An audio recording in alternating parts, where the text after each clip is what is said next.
Welcome to our discussion on decentralization in Cambodia, a topic that's as complex as it is fascinating. We're diving deep into how decentralization is unfolding in a country with a turbulent history and challenging economic conditions.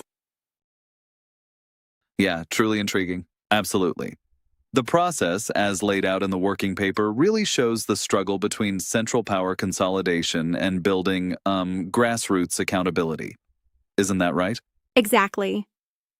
Look, Cambodia's decentralization started in a context of decades of conflict and underdevelopment, and now we're seeing reforms that began as early as 2001 with elected commune councils, later extending to provinces and districts under the 2008 Organic Decentralization Law.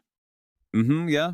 And these reforms, they're not just technical changes, they're embedded in a political and cultural environment, right? Right. It's like, you have a deeply hierarchical tradition, and the system is often controlled by, well, the central government.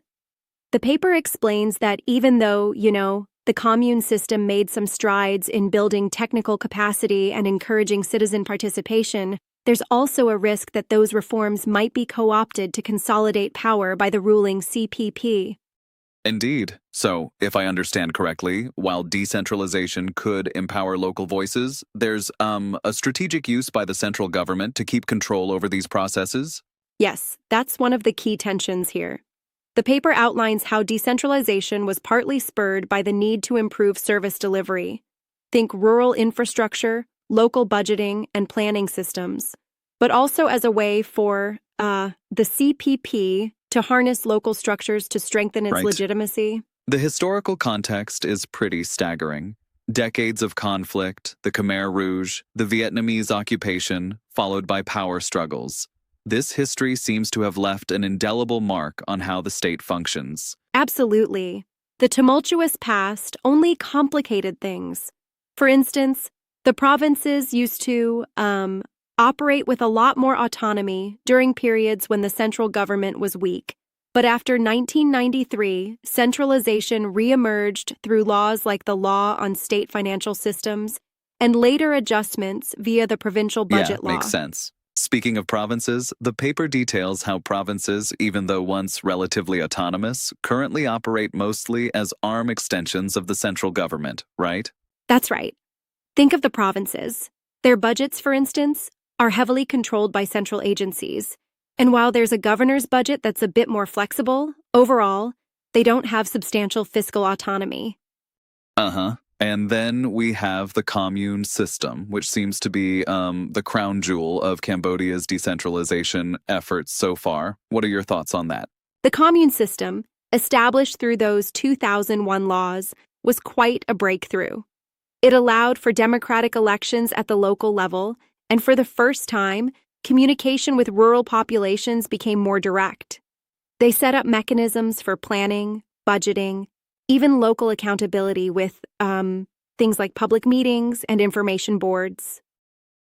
Yes, exactly. Yet it appears that own source revenues at the commune level remain dismal, right? I recall the paper noting that they never improved beyond 3% of total revenues. Right on the money.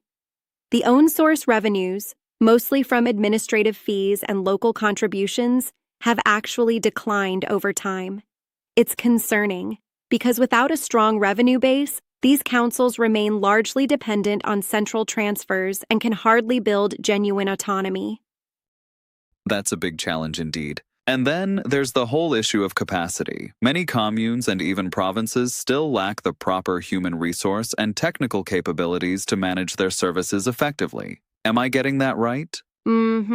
Capacity is a recurring theme. The paper, for example, highlights how weak public administration, traceable in limited technical expertise, could undermine efforts to decentralize efficiently. It's like trying to build a house with just a few, basic tools while relying on a very rigid blueprint. I find that analogy spot on. But there's also a positive note in the paper, right? The CELA initiative, for instance, seemed to lay a solid foundation for decentralization. Yes, exactly. CELA was a donor-driven project, initially part of CARERE, that paved the way for planning and service delivery at the commune level. It not only introduced new administrative and budgeting systems, but also built capacity where the government was struggling. Right, it's a key stepping stone. However, I'm curious. Do you think that donor-driven initiatives like CELA might eventually be replaced by government-led processes, especially given the concerns about political influence? Great question. There's a valid critique here. While donor initiatives brought in much-needed expertise and flexibility, as decentralization deepens, there's a risk that these externally introduced mechanisms might be sidelined, or worse, co-opted by central authorities for political control. It's like the government could selectively use these tools to both empower and constrain local councils. That's a fair point. So, it's a delicate balancing act. On one hand, you want local governments to deliver services effectively and foster accountability, but on the other, there are concerns about central interference. Exactly.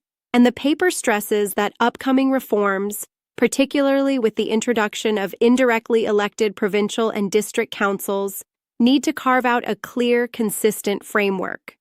Without well-defined revenue, budgeting, and accountability mechanisms, these subnational governments might simply become an extension of the central bureaucracy. Absolutely. And let's not forget the coordination challenges. The paper warns that multiple central agencies and donor projects like SWAPs, PFM, and civil service reform are all doing their own thing. How do you see that playing out? That's a major concern.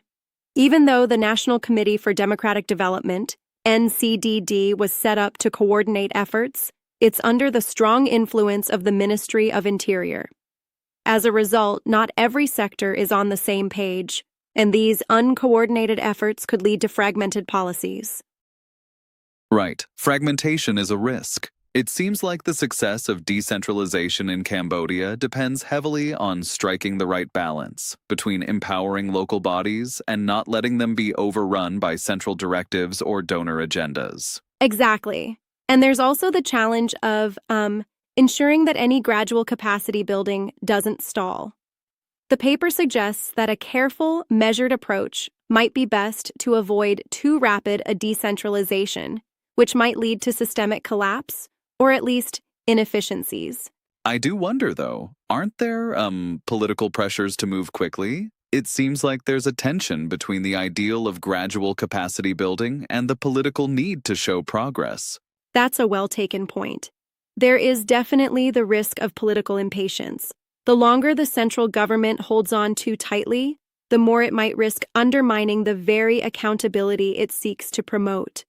So, while a gradual, strategic approach is preferable on paper, political realities might push for faster, albeit less effective, rollouts. Right, it's a tightrope walk. Also, the paper brings up issues with multiple overlapping functions among governors, province offices, and commune councils, leading to potential conflicts or simply redundancies, correct? Yes, and that's a critical point.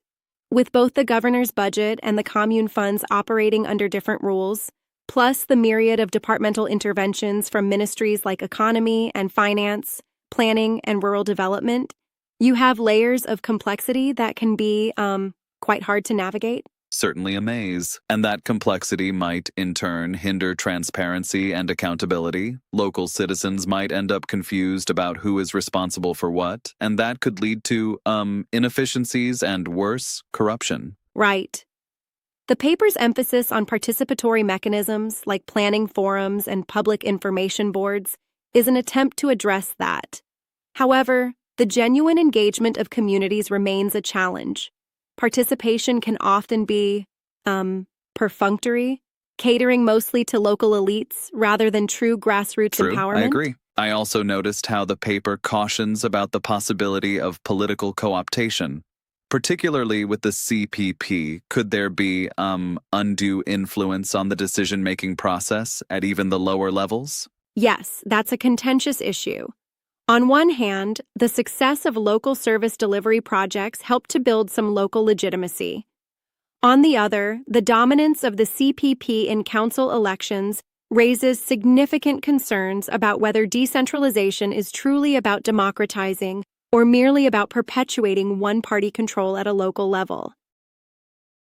That's a critical balance. It nearly seems like a double-edged sword. Decentralization could enhance accountability and empower citizens, yet it might also serve as a tool for reinforcing entrenched power structures. Exactly. That's the heart of the debate. The paper concludes by stressing that while there are promising elements, improvements in local service delivery, and some genuine shifts in authority, the risks are substantial.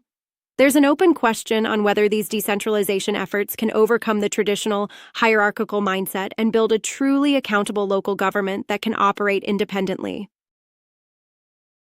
Absolutely, that's the million-dollar question. I'm also intrigued by the technical aspects. The paper mentions a need for coordinated performance monitoring, potential asymmetry where stronger councils get more resources, and even the possibility of penalizing poor performers. That sounds very, performance-driven, but could that be too, say, politicized? You're spot on. It's a strategic approach that could, in theory, promote accountability. But if not handled with transparency and fairness, it might become a tool for political maneuvering. The design of these incentive mechanisms will be crucial to ensure that it's not just an added layer of central oversight. Right, and that's where the challenge lies. So, to sum up, decentralization in Cambodia is a highly complex, multifaceted process, marked by significant, even groundbreaking shifts at the local level, but also fraught with challenges related to capacity, coordination, and political interference. Would you agree? Definitely. It's a balancing act between, on one side, building up local governance structures with genuine accountability, and on the other, avoiding the pitfalls of central dominance and political co-optation. It's an ongoing process, and the future trajectory depends on, well, strategic planning and conscientious implementation. Absolutely. And we can see that this process is not just about administrative reforms. It's a deep political transformation, which, if successful, could gradually empower marginalized communities, enhance transparency, and, in the long run, foster a more accountable government system. Exactly. And while the road ahead is undoubtedly challenging, with the intricacies of multiple legal frameworks, intergovernmental transfers, and entrenched bureaucratic cultures, the potential rewards in terms of reform and democratization make it a development to watch closely. Yeah, indeed. It's fascinating how history, policy, and strategy come together in this case, and it really makes you wonder what lessons other developing countries might draw from Cambodia's experience with decentralization. Absolutely. It's, like a live case study in balancing bottom-up empowerment with top-down control. As reforms continue to evolve, there will be a lot of learning, both successes and, admittedly, missteps. And those lessons could be invaluable for similar contexts worldwide. Right on. Well, thanks for this in-depth chat. It's given me a clearer picture of the monumental task Cambodia faces in redefining its governmental structures. I think this discussion really highlights just how intricate and, precarious the decentralization journey is. Definitely, and it's been great unpacking these layers with you. As ever, the interplay of history, policy, and practice creates a fascinating, albeit challenging narrative in public governance. Until next time, keep pondering these big questions. Agreed. Thanks for listening, and we'll catch up soon with more insights from around the globe.